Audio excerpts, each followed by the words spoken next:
According to Tom Brady's personal throwing coach, Tom House, TB12 is enjoying his early days with the Buccaneers. After Tampa Bay acquired Rob Gronkowski, Brady texted House, quote, "Football's fun again." So, Shannon, what do you read into this? I read Tom is full of it. Full of caca. Really? Full of it. I'm talking about to the rim. Overflowing. Absolutely. 1,717% again. Skip, here's the thing. Tom Brady's trying to paint Bill Belichick as the bad guy. Oh, it was miserable. My 20 years going to 9 Super Bowls, winning 6, winning 3 MVPs, the first unanimous MVP player in NFL history. My time was unenjoyable. I don't know how I survived it, guys. Now, if people don't remember, I want to go back. Lane Johnson, when they played the Philadelphia Eagles, said these guys, yes, they've won a lot, but they don't look like they're having fun. They're so robotic. They're so methodical. You ask them the same question, and every guy will give you the exact same answer. Tom Brady said, winning is fun. That's what Tom Brady, now, if it's a lie, Tom Brady told it. So I just need to know, Skip Bayless, was he lying then or is he lying now? Because that's what he said then when Lane Johnson said it looks like they're not having fun. And Tom Brady, ain't nobody asking. Ain't nobody asking. Then he got up there. Then they did ask him. But with Tom, Lane Johnson said, "You guys look like you're not having any fun." Tom. I think winning's fun. Oh, really, Tom? Now all of a sudden, nobody in the history of the NFL has won more games at the quarterback position. Hell, ain't nobody has won that many games in 2 decades in any NFL team. And now all of a sudden, he wasn't having fun. Let me tell you why Tom Brady wasn't having fun last year, Jenny. Because he played like stir fry. That's why. Everybody want to tell you the truth, but I'm going to tell you the gospel truth. Tom Brady did not play well. And it ended up, guess what, Skip Bayless? They put something up on his feet and slid him on up out the door. Say, get up out of here. Really? You're not the same guy. So you can miss me with that, Tom Brady. Okay, you're in Tampa. Have fun. Tom Brady being real petty. I'm starting to look at him in a different eye. Tom Brady, you're not the first guy. Joe Montana didn't say that when he got up out of town. Emmitt Smith didn't say that. Bruce Smith, Jerry Rice, some of the all-time greats, Peyton Manning, ain't take no shots at his former team. But now you want to take shots. All right, Tom Brady, come on now. Oh, Mr. Classic. Oh, he's the epitome, the all-American boy. But when I tell you, Tom Brady's just like everybody. Shannon, what you're trying to do is you're projecting Shannon Sharp into Tom Brady, the greatest winner. Now you get to see a side of him, Skip Bayless. I want you to defend this. I want you to defend it. Tell me when it's my turn. It's your turn. Thank you. Speaking of caca, I just heard a whole big pile of it come right at me from across the table. And I'm about to wade through all the caca that you just spewed at me. Okay, go ahead. Tom Brady was clearly miserable for his last 3 seasons under Coach Tyrant, under Coach Napoleon Bill Belichick. It started, as you acknowledged, at the trade deadline of the 2017 season when it became readily apparent to one Tom Brady, the GOAT, that the quote-unquote GOAT head coach wanted him gone because he had already handpicked his successor.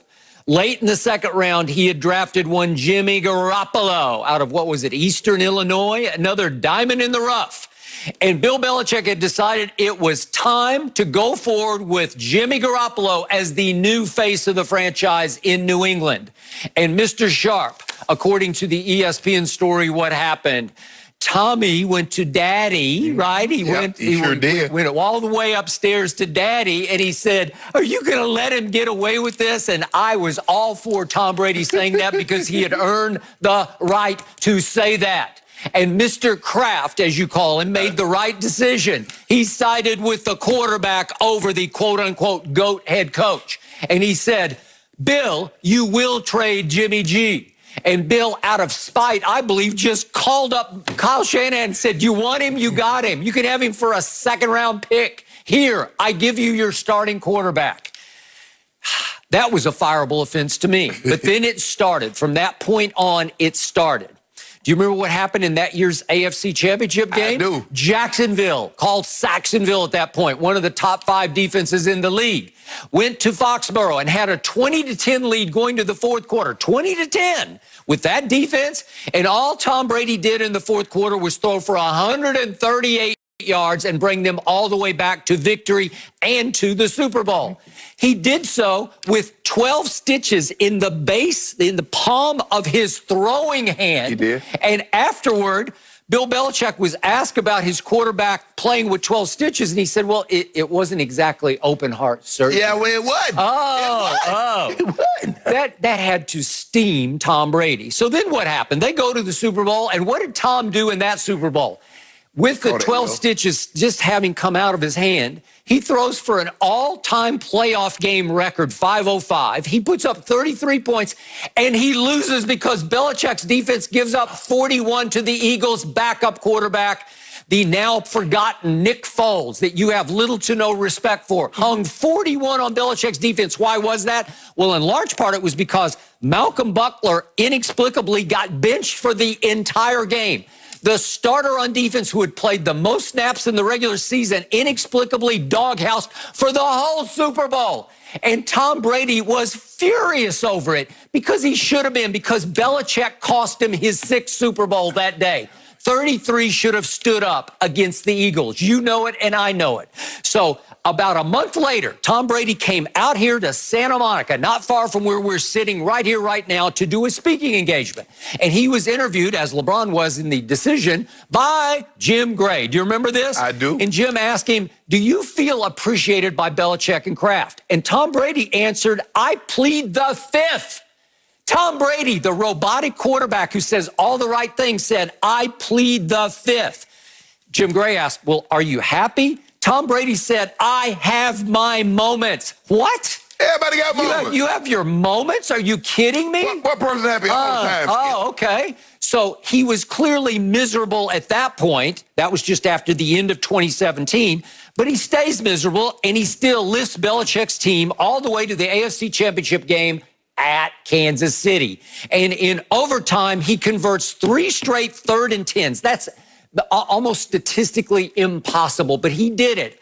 At Patrick Mahomes, 3 straight 3rd and 10s he converts to win the game in overtime and lift them to another Super Bowl. He did not play great in that, but he did play great when it was time because it was 3-all in the middle of the fourth quarter, and he conducted yet another game-winning drive by completing 5 straight passes, 1 to Gronkowski for 29 yards down to the 2-yard line. And Belichick, he benefited again from Tom Brady. So Tom Brady, who was going to be traded or dumped after the 2017 season, they would have probably tried to trade, but they might have just patted him on the head and sent him packing. I don't know. But the point was that I think Mr. Kraft was right, because what did he get out of it? Well, he got a Super Bowl that should have been won, and he got a Super Bowl that was won. And then last year, this was the final straw for Tom Brady being miserable. Tom Brady does the most with the least he did in his entire career last year when you said he was caca or whatever you said he was. Stir fry. You said he was stir fry. Stir fried caca. I don't know. We can go that far. Let's just mix the metaphors, okay? Yes. And what happened? Tom Brady lifts that team in position to be the 2 seed. Are you kidding me? The 2 seed in the AFC to Lamar's Baltimore Ravens? Yeah. And he drives them 60 yards for a touchdown with 3 minutes left in the home finale against the Dolphins. And all of a sudden, he puts them ahead 24-20. So Miami needs not just a field goal, it needs a touchdown. And Ryan Fitzpatrick goes 75 yards in 13 plays against Belichick's sorry defense. Oh, that is sorry. Well, they were at that point to Ryan Fitzpatrick. Okay, I'll give you Fitz magic on occasion, but you have little to no respect for him.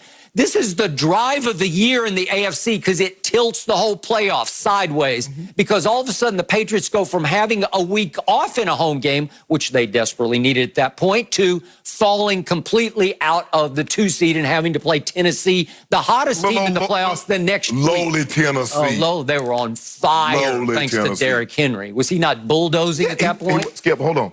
Now, when that article came out, that Seth Wickersham, beautiful article, beautiful. I think I read that article about 5 or 6 times. Tom Brady said there was no truth to that. that he, Coach Belichick, and Mr. Kraft was on the same page. As a matter of fact, they released a statement that had all of their signatures. So now, which is it, Skip? Again, he's the ultimate team all player. not here team guy. Yeah. He's all Skip Bayless. What my grandmother used to say, boy, that's a lie. All that you talking about the team player and all that other stuff and misrepresentation of the truth or misspeaking the truth, in lay terms, that is a lie. So he was lying then or he's lying now because I thought winning was fun. That's what he said, Skip. He said winning. Everybody says winning is the ultimate deodorant for anything. Anything that's going on in the locker room, just win. Tom Brady has won more in 2 decades than anybody in the history of professional football. Now, all of a sudden, he wants to make it seem like Coach Belichick suppressed him. No, he didn't. You didn't want to let people in. So that was a part of the enigma that was Tom Brady. What's he really like? And then all of a sudden, he discovered social media, and he post a little stuff here and there. It was corny. He throwing leaves up in his yard. I get all that. I get all that. But Skip Bayless, stop this. Stop it. He didn't play well last year. That's why he didn't have fun. That's what it comes down to, Skip Bayless. A man that's won all the accolades. Now he wasn't having fun. Now he's having fun in Tampa. Wow, Skip, really? For 20 years, he swallowed all of Coach Belichick's criticism. Coach Belichick would ream him out in film sessions and in practices, stop practices and say, hey, Brady, what are you doing? Yeah, what are you doing? Yeah. The way no star quarterback has ever been criticized in the history of this league by a head coach.